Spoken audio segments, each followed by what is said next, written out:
What's up, you guys? James Strickland here. Wanted to bring you a recap of the meet at the American Fitness Expo this weekend. Sorry I didn't bring it to you a little sooner. It's been a pretty busy weekend for me. Basically, starting out, the meet was on schedule to be about a 2,100 plus meet. As you know, my training numbers have been upwards of 700 for squat, and my bench has been right about 650 to 660 going into the meet. And with deadlift, we were about 725, so I was looking to put up probably 750 or so. So starting with the meet, I'll just go ahead and show you guys the video, the full recap and everything. And then right after the video, I'll sum it up and kind of give you guys a summary of whatever happened. And take a look here.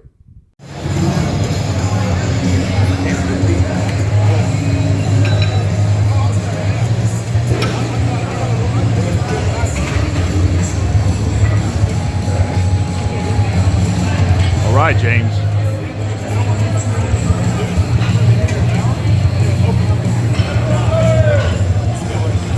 Here we go, Sam. Come on. Let's go. Let's do it. Here we go. Come on. There we go. Go, James. Go, Strick. Come on, big hit.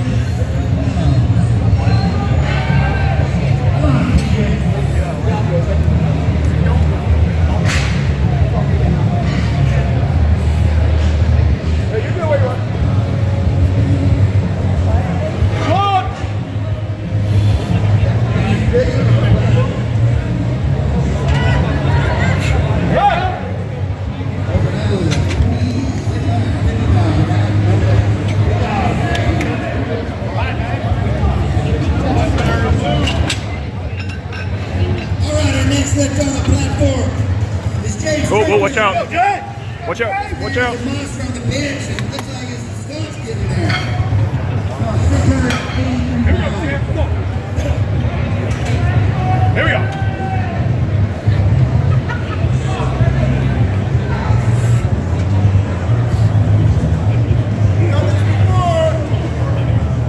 Let's go, buddy.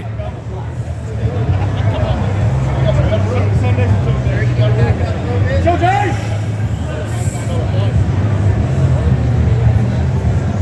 Come on, James! Good! Lock in, brother! Here we go! Squeeze!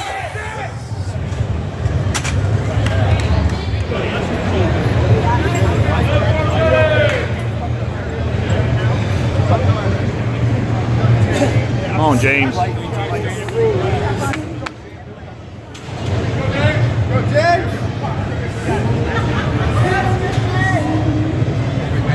Aggressive, here we go.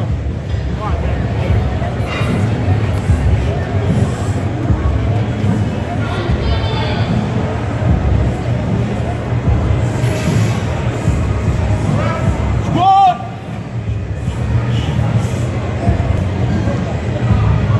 Take it, come on, help him out. Good job, good catch. Good catch. This is a national record. National record. National record. Yeah!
and easy, man. Nice and easy. Let's go now.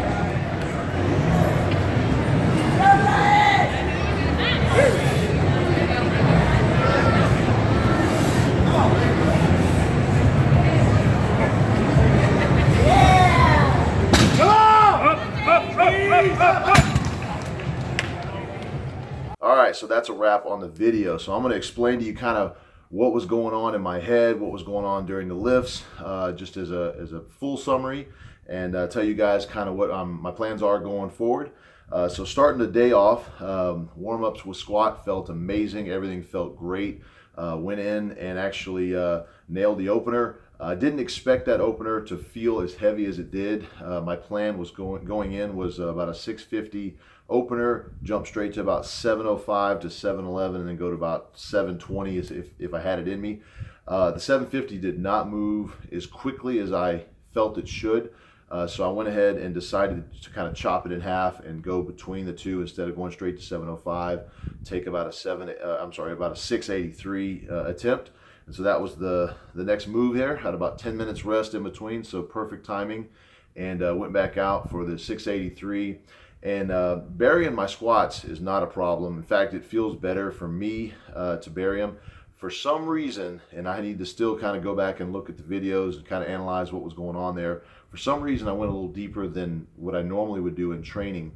And with the extra 30 pounds or so from the 650 to the 683 jump, it just wasn't there. My knees kind of caved in a little bit, so we got a little bit of work to do there. But I just couldn't come out of the hole fast enough with that pop. And so opted to go ahead and take it for a third and conserve some resources and energy. I didn't want to, 700 at that point I felt was probably not a good idea.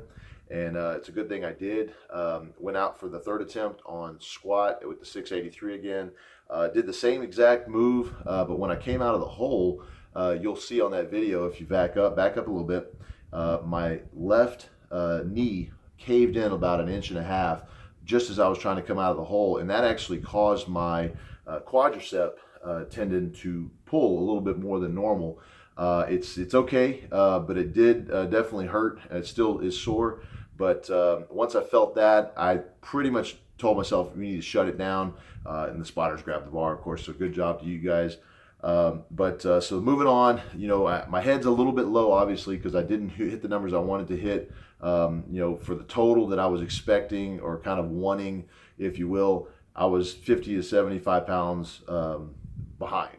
So at this point, going into bench, it's a mind game. It definitely is. I did notice overall my strength for the day about that time I noticed was just down. It's not like I chalk it up to anything specific. Going into the meet, everything was prime and perfect. Meals on, rest is on, recovery felt great. So I cannot point at one single thing, and I really can't point to a number of things, but some small things here and there could add up to big changes. The environment, it could be a lot of things. Really, I just don't have an answer. So maybe it's just an off day, and I think that's probably the easiest way to chalk it up, at least at this point in the meet. So got my head right, got my headphones on, got some food in me, definitely got hydrated, and just sat down and rested and waited for another couple hours until the bench flight started up.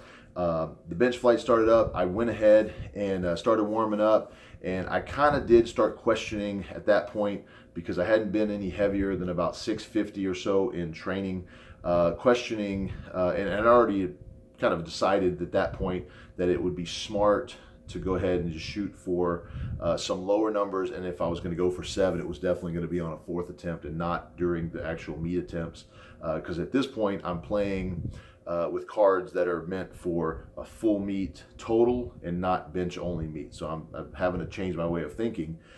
So at this point, during warm-ups, I go for about 585. It moves smoothly. I know I have about 15 minutes or so before the flight, and I decided that it just wasn't moving as fast as I would like, and I was still kind of questioning the opener, and that's something I tend to do anyways, just as a smart and conservative kind of approach to lifting. So I went ahead and actually asked him, I said, how much time do we have before the flight starts? Because at that point I could actually choose to lower the opener just as a precaution. and it was actually too late. The flight had already started. So at this point, I had to make a decision. I needed to open up with 633, which was what I called for the meet. And I had done this 585 warm up. It wasn't quite as fast as I wanted. So to prime the CNS just a little bit more, I went ahead and took a 600 in the weight room, in the warm up room. And that moved fine. It wasn't as fast as I would like, but it was definitely faster than I've done in the past. And I felt pretty confident going out and doing the 633. So 633 is called up, bench flight's already good to go, and get out there and open up with the 633. There was no issues with commands. In fact, I think the meet was pretty flawless. There was no controversial commands on any of the squats, deadlifts, or bench. I think it was run very, very smoothly. In fact, I've sent a big thank you out to Meg and Bobby Morgan that run the USPA Texas meets. And they're pretty much spot on at every single meet. So big thank you to you guys. I think the meet was entirely fair in all areas. And so I think what it was with the opener is I just didn't have the edge that I normally have. And that could be chalked up to a few things. It could be that, obviously training squat, bench, and deadlift all in the same week, heavy, does take a toll, and you don't have quite the strength in one lift that you would expect, like in a bench only meet. And I'm not training squat and deadlifts as heavy. It takes me some time to recover from my heavy deadlifts, and by the time bench day rolls around, I'm not quite recovered. And I am a big advocate for getting rest. That's one of my trade secrets, and it's not really a secret, but that's one of my special abilities, is to understand that I know when I need rest. And I've noticed that even though I'm getting plenty of rest every night through this whole training cycle, I'm just not quite rested enough when it comes to the next training day. So something we'll look at going forward, most definitely, in trying to make the next step. But so back to the bench attempts. Went for a second attempt of 650, which is actually the all-time full meet bench press record. So that means the bench press that's done within the confines of a full meet, not a bench only meet. In the bench only meet, it's 675. Jeremy Hornstra set in 2012, I believe, and the full meet was set by Ted Arcidi in 1983, and that was 650. Now I'm not real sure if it was done with like an actual heavy squat, like 600 plus before, and maybe a 600 or so deadlift after. I have been kind of told through the grapevine that it may have been just a token squat. Either way, impressive enough. It's a 650 bench. So my plan was going into the meet is, instead of shooting for 700 and shooting for the stars really for this meet, was to go ahead and take down an all-time record, which I don't have one yet, and I'd love to have one. So 650 was the goal on the second attempt, and then I was planning on going maybe 677 or so on the third, which would take down the all-time bench record, as well as set another full meet record on top of the one maybe I just broke. But 650 wasn't there on the second attempt, as you guys saw. So really, that really surprised me that the 633 moved slow, that I had to second guess myself and go at 650. When that didn't happen, of course, my instinct was, well, let's go ahead and take it again, and we'll figure it out. And as soon as I got off the bench, my coach, my training partner, everybody that was around me said, no, just shut it down, save it for deadlift. And there was a little bit of a power struggle there, temporary, for a couple seconds, where I was just like, well, wait a minute, hold on, I want to take it again. And it took me a second to realize that I knew exactly where they were coming from, which was, save it for deadlift. And so I went ahead and said, you know what, I trust you guys, let's just do it. That really, really took a lot of inner strength to just trust that. Because in my mind, I treat it like a bench only meet. I have so many attempts, I'm gonna go ahead and take them unless I'm injured or just absolutely know that there's no way to get it.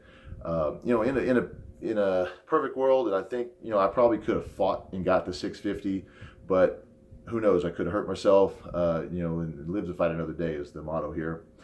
So rested up, between the bench flights and deadlift flights, another couple of hours. This is probably mid-afternoon at this point. Definitely got another meal in me, got some water, rehydrated, and I had a little bit of back pump, and I was actually worried about that because I typically have really, really bad back pump from squats and bench going into deadlifts, and I've injured myself before in other meets for deadlift, And so that was in my mind as well. So I went ahead and just to make sure that I had no problems on deadlift, that I rounded out the total. I definitely wanted to keep, even if it's a 650 squat in my book, it's still an official squat in a record, in a meet, and I wanted that. And the 633 was a USPA National record, which I've been chasing for a while. And that federation is pretty strict, so it's a credible record to have, even though it's a federation record. And so went ahead and took the opener that I was planning on opening with deadlift at 661. I was going to go to about 711 or so, and then jump to 755 or higher to round out that 2100 total plus. And went ahead and lowered the opener from 661 to 633 just as a precaution. I also had my quadricep tendon that was bothering me pretty much all day after that third squat, and didn't want to have any issues with that. I didn't think that it was a serious issue, but it definitely was bothering me, and I didn't want to aggravate it and make it worse by pulling. It didn't get affected at all during warm-ups on deadlift. Deadlifts were going great. So I went ahead and just kept the opener at 633. I figured I could jump if I needed to from a first to a second with no problems at all. And so went out, pulled my 633 with ease. You guys saw that. Oh, I'm sorry, actually, I didn't have a video for that. I do apologize, but that went up easily. And so I went ahead and just called for 700. That's been a long time goal of mine in the meet. I've been chasing that for a few years now. And I actually didn't expect the 700 to go up as easy as it did. You see my face kind of as it passed by my quads and got up at the lockout, kind of had that snicker on my face, and that was not a cocky look at all. That was more like I can't believe that 700 felt that easy. So I immediately put it down, and I knew exactly what I was going to go to at that point. I was going to jump. Now, it's still conservative, obviously, because I wanted 755. I think the strength was probably good for 755 on that day, but because it was already a pretty big jump, I didn't want to jump huge to the last one, and I was still worried about, obviously, the strength being down for the day, and the fact that my quad was messing with me. So I had a couple things going on in my mind, but went ahead and just said, you know what, let's go big. Let's go 733 and round this out. And so waited around for a few minutes, went back out, and had no doubt in my mind that that was going to go up. I have a tendency to roll the bar out a little bit and bring it back in to help get myself in position.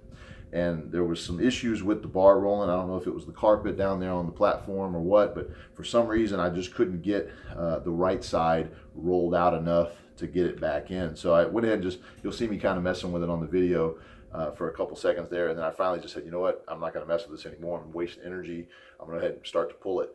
As I started to pull it, you'll see that I got out of position. The bar actually got out in front of me quite a bit, and normally I will recover from that. And a training day probably would have go ahead and went ahead and pulled that in. I'm pretty strong upper body, obviously with a big bench, but after all the stuff that had gone on this particular meet, the feeling of weakness, obviously hurting myself on this quad, and doing a heavy bench beforehand, I didn't trust that my delts and my lats and everything like that were going to be able to really hold 733 pounds, a couple inches out in front of me. So I went ahead and just dropped it, called it a day. I had no idea at this point what my total was. I probably would have called for a lower number had I thought, if I would have thought, I was within a couple pounds of breaking a 2K total, which wasn't even in my mind at the time. I was just taking one lift at a time, but very much a learning experience. I'm not a full meet lifter by nature. It's not.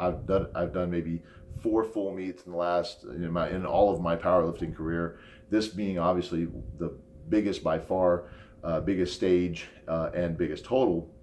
It's a 150-pound total PR. My last total was a 601 squat. It's kind of a token squat, 633 bench, and 601 deadlift. And that was shortly after kind of an injury that I'd had shortly after breaking the 600 barrier on bench when I went to go pull the deadlift a couple years back at IPL Worlds.